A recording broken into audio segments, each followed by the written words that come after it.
Hi everyone, welcome to our new video. Today we're gonna show you the reason why your hard drive, we tried to replace this hard drive, was not performing well. So since the hard drive was not doing well, so what we did is we replaced it with a new hard drive. So after replacing it with a new hard drive, I got a very good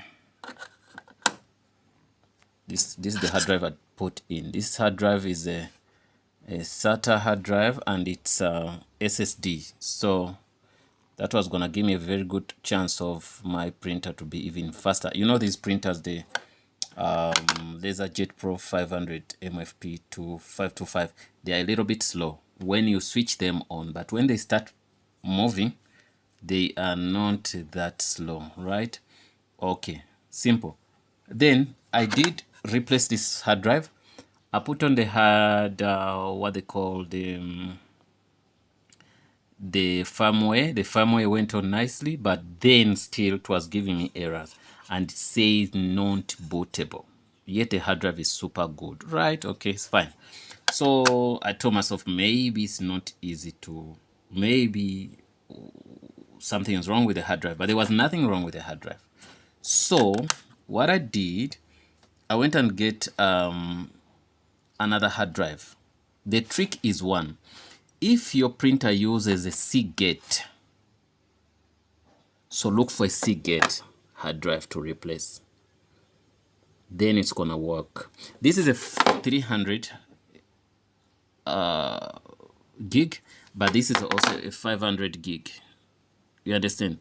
So the issue here is not, like, the printer cannot take all types of hard drive, but maybe if there's a way, I don't know it. All I know is I put in a Seagate, it worked. I put in a different hard drive, it didn't work. That's it. Because I find a Seagate in, then I put a Seagate in. You understand? I think that could be the trick. If you find a Seagate, get a Seagate. But to some extent, some people say it has to be 2.0, but don't worry about that. Just get a Seagate on a Seagate. Then you put in your hard drive, then everything's gonna work.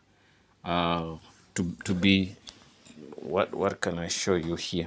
You can see now the firmware is fine. The best firmware I got, that's what I'm using. So I think, yeah, that's it.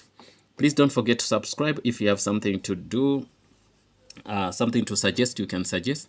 But this issue of hard drive not compatible, it's been solved by getting the exact hard drive.